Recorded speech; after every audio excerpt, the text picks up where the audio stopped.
Bismillahirrahmanirrahim. Yang sama kita hormati Dekan Fakultas Teknik Universitas Andalas, Wakil Dekan 2 dan 3 Fakultas Teknik Universitas Andalas, KTU, Kasuba dan Teknik di lingkungan Fakultas Teknik Universitas Andalas, kemudian Ketua Jurusan Kaprodi di lingkungan Fakultas Teknik Universitas Andalas, Gubernur BEM, Ketua MLM, Ketua UKF, Ketua-Ketua Hima, kemudian hadirin dan hadirat seluruh mahasiswa baru yang kami banggakan. Assalamualaikum warahmatullahi wabarakatuh.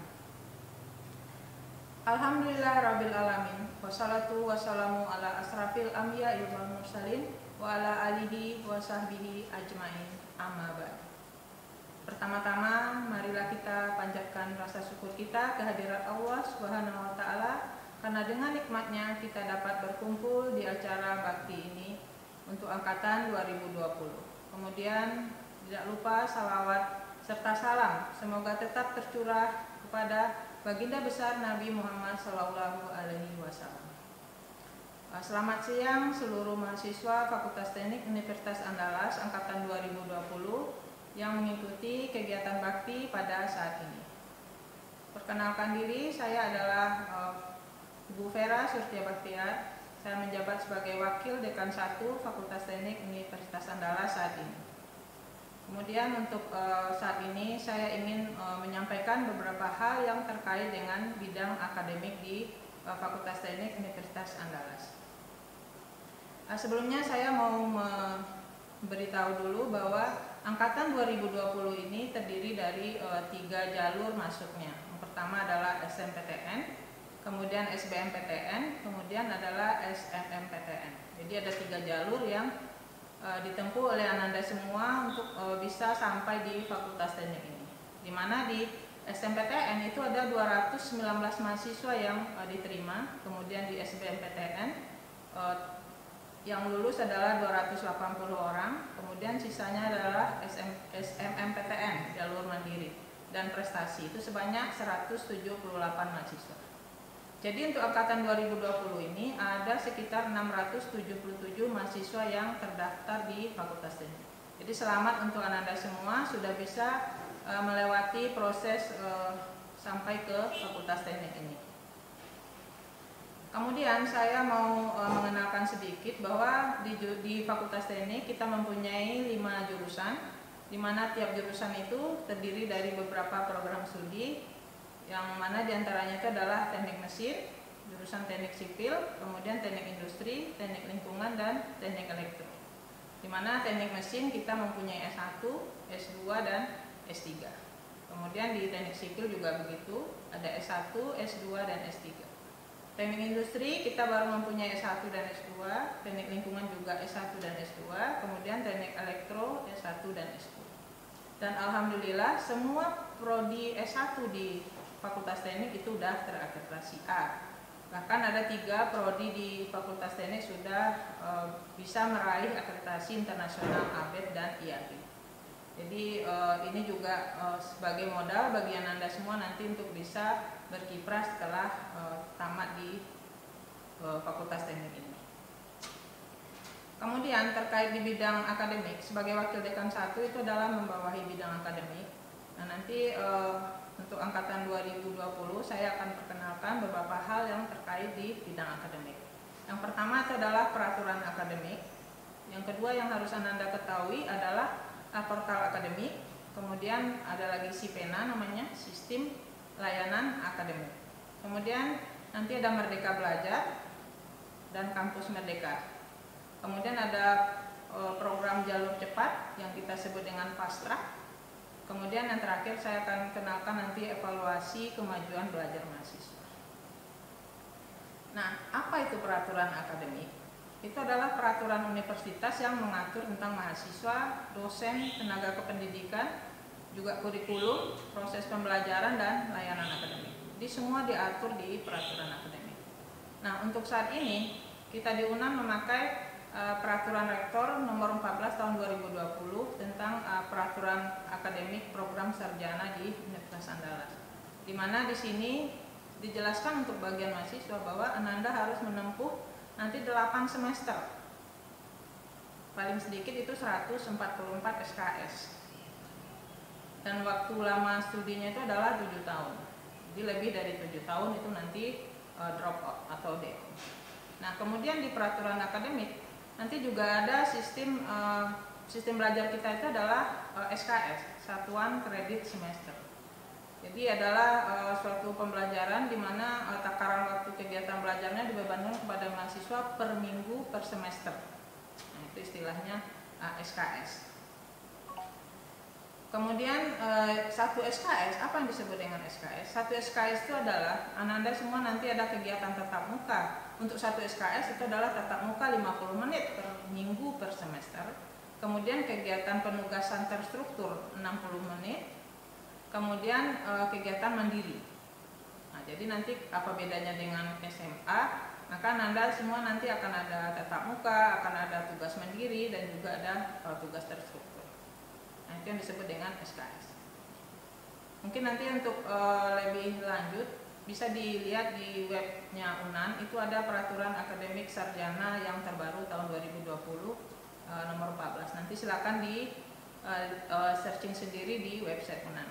Sudah kita tayang di sana. Kemudian yang kedua yang mau saya jelaskan itu adalah tentang portal akademik. Apa itu portal akademik? Itu adalah sistem yang memungkinkan nanti semua sivitas akademika UNAN itu bisa menerima informasi yang lebih cepat melalui internet. Jadi semua nanti bisa dilihat di portal akademik. Di mana di sini bisa memberikan kemudahan bagi sivitas akademika untuk melakukan aktivitas akademik maupun proses belajar mengajar. Nah, kemudian bagaimana cara menggunakannya? Nanti kita login, Anda bisa login menggunakan nomor BP-nya atau nomor induk mahasiswa. Kemudian nanti mendapatkan password. Kemudian nanti baru setelah masuk bisa melihat layanan apa saja yang ada di sana. Di sana nanti dapat dilihat rencana studi, kemudian kartu hasil studinya, kemudian nanti di sana juga kita bisa cetak kartu ujian, bisa melihat transkrip nilai. Kemudian kalau ada yang mau BSS, berhenti studi sementara, itu nanti juga bisa lewat portal akademik. Kemudian yang kedua yang perlu Anda tahu itu adalah SIPENA.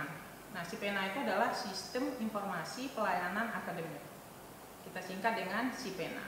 Nah, di SIPENA itu nanti juga suatu layanan online kepada mahasiswa untuk keperluan BSS, atau aktif kembali, ataupun ada program baru sekarang itu adalah program Merdeka Belajar.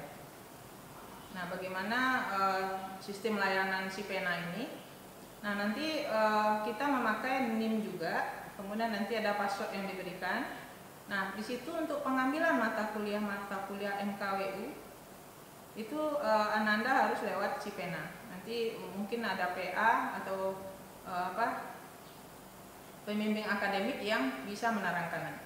Jadi di mata kuliah kita itu ada terbagi jadi mata kuliah MKWU. Nah, di sana nanti dilayani di SIPENA. Jadi tidak diambil di portal, tapi diambil di SIPENA. Nah, MKW itu adalah mata kuliah wajib universitas. Nah, itu terintegrasi di universitas. Maka pelayanannya itu makanya di SIPENA. Kemudian ada lagi pelayanan nanti cross enrollment. Itu adalah pembelajaran di luar prodi di lingkungan UNAN. Kemudian ada lagi credit earning namanya. Itu nanti adalah pembelajaran pada prodi di prodi yang sama ataupun berbeda, tapi di perguruan tinggi yang berbeda, baik itu di dalam negeri maupun di luar negeri. Nanti akan saya sampaikan di Merdeka Belajar. Kemudian apa itu Merdeka Belajar? Nah, ini adalah program baru dari Mas Menteri kita, di mana Merdeka Belajar itu adalah hak belajar 3 semester di luar program studi. Di mana tujuannya itu adalah meningkatkan kompetensi lulusan, baik soft skill maupun hard skillnya, itu agar lebih siap dan relevan dengan kebutuhan zaman. Kemudian menyiapkan lulusan sebagai pemimpin masa depan bangsa yang unggul dan berkepribadian. Jadi ini adalah salah satu tujuan adanya Merdeka Belajar. Kemudian bagaimana caranya kita dapat mengambil Merdeka Belajar? Itu nanti itu adalah kita bisa mengambil di luar program perguruan tinggi, paling lama itu 2 semester. itu setara dengan 40 SKS. Kemudian ada lagi yang program studi yang berbeda di perguruan tinggi yang sama sebanyak 1 semester setara dengan 20 SKS. Nah, nanti ini mungkin lebih lanjut bisa didiskusikan. Kemudian apa aja kegiatan yang bisa dilakukan di Merdeka Belajar ini? Nanti Ananda semua bisa mencoba untuk pertukaran pelajar ataupun magang atau praktik kerja, kemudian penelitian ataupun proyek kemanusiaan, kegiatan wirausaha, kemudian proyek independen, ataupun misalnya membangun desa atau KKN tematik istilahnya. Kemudian yang terakhir yang saya pengen sampaikan itu adalah program fast track. Nah, ini adalah suatu program jalur cepat. Nah, jadi untuk ananda-ananda yang rajin kuliah, yang pengen cepat selesai, itu bisa nyambung nanti ke S2, di mana di semester 7 dan 8 itu bisa langsung nanti mengambil program fast track namanya. Jadi ananda bisa langsung jadi mahasiswa S2. Jadi di semester 7 dan 8 itu ananda itu bisa jadi mahasiswa S1 sekaligus mahasiswa S2. Nah, tapi ada persyaratannya. Mungkin karena semuanya baru masuk, bisa diprogram dari sekarang. Yaitu IPK harus 3,25 dengan nilai minimal B, kemudian mempunyai SKS yang sudah selesai itu sebanyak 120. Kemudian yang tak kalah penting, kita harus mempunyai skor TOEFL. Oke, kemudian yang terakhir yang mau saya terangkan itu adalah evaluasi kemajuan belajar. Ini penting untuk ananda semua agar tidak lalai di kuliahnya.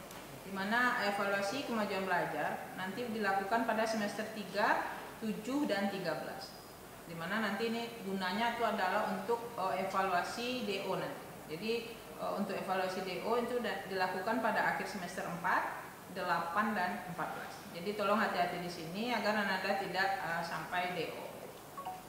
Ya, jadi kenapa di semester 4, 8, dan 14 itu untuk mengefektifkan ananda semua agar tidak lalai. Yang pertama itu adalah pada semester 4, dimana kalau beban belajarnya kurang dari 40 SKS atau IPK kurang dari 2, itu maka ananda akan DO. Kemudian pada semester 8 itu juga akan dilihat nanti beban kerjanya, beban belajarnya. Kalau kurang dari 88 SKS atau IPK kurang dari 2,5 itu akan di DO juga.